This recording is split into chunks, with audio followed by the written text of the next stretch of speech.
Hola, en este video vamos a ver los nombres de las variables. Los nombres de las variables en Java, para declararlos, deben tener ciertas condiciones o cumplir con ciertas condiciones. En este caso, vamos a ver que las variables o los nombres de las variables en Java, al declararlas, son sensibles a mayúsculas y minúsculas. Es decir, si yo escribo la variable nombre con una letra mayúscula, es muy diferente a escribir la variable nombre con una letra minúscula. Entonces voy a dar un ejemplo aquí con el bloc de notas de la diferencia. Si yo escribo nombre, no va a ser la misma variable que escribir nombre. Estas son variables distintas. Y si escribo nombre en mayúscula, tengo tres variables o tres tipos de variables diferentes.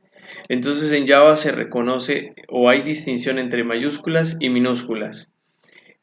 También podemos aclarar que en las variables en Java se pueden comenzar con una letra o pueden comenzar con el signo pesos o con un guión bajo para declarar una variable. Las letras posteriores pueden ser letras, números y guiones bajos. Entonces puede iniciar con una letra, luego un signo pesos, un guión bajo o números o letras. Pero debe cumplir con estas características y no otros tipos de caracteres especiales al declarar el nombre de una variable.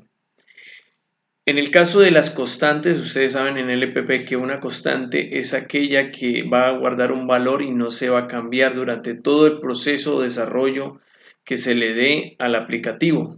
Estas se escriben con mayúsculas y pueden contener un guión bajo. Por ejemplo, en Java, para unir dos palabras utilizamos la técnica camel case, es decir, unir dos palabras. ¿Cuál sería el ejemplo de utilizar camel case? Si yo fuese a almacenar en una variable nombre y apellido, yo podría colocar nombre,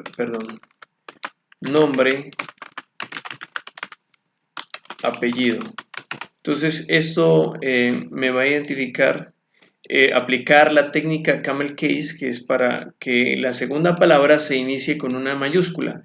Y esto se le llama como una buena práctica al momento de declarar los nombres en Java. En Java, cuando queremos cambiar de una variable de una naturaleza a otra, es decir, queremos cambiar el tipo de variable o queremos almacenar otro tipo de contenido o cambiar la naturaleza del contenido, se utiliza un cast.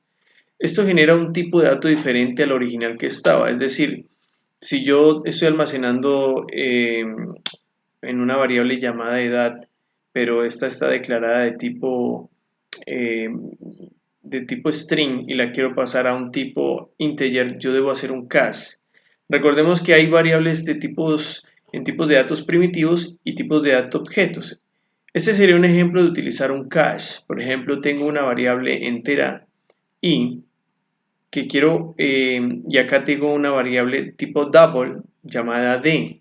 Double tiene el 86.45, eso es un valor que está almacenando esta variable d que ustedes ven aquí. Y quiero almacenarla dentro de este tipo integer. Entonces, para poder almacenar este valor, que es decimal, tengo que declarar o decirle integer. Aquí declaro la variable que va a existir a partir de este momento y le digo igual, y aquí le hago un cast para que el contenido que tenga la variable d se convierta en entero. En este caso, almacenaría la parte entera de esta variable d, es decir, 86. La variable i, que es de tipo entero, entonces ahora vendría a ser solamente 86, no punto 45, porque aquí le estamos diciendo que este es un entero. Por tal razón hacemos un cache para poder almacenar lo que tiene la variable d y poder llegar a este valor acá, si no nos sale un error. Aquí miramos una tabla de conversión automática, es decir, qué variables sí pueden convertirse automáticamente a otras y cuáles otras sí requieren un cache, es decir, a un byte lo voy a pasar a un short, no hay necesidad. En un entero voy a almacenar un short, no hay problema. En un long, un integer, no hay problema. En un float, un long, no hay problema. Un double, un float, no hay problema.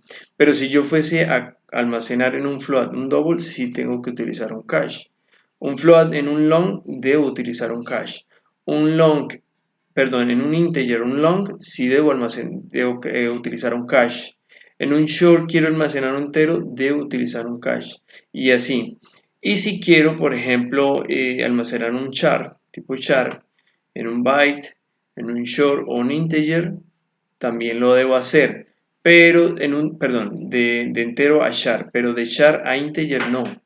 Entonces aquí tenemos esta tablita, esta imagen que les puede servir a ustedes para que sepan cuándo se requiere un cache y cuándo no, cuándo hay una conversión automática.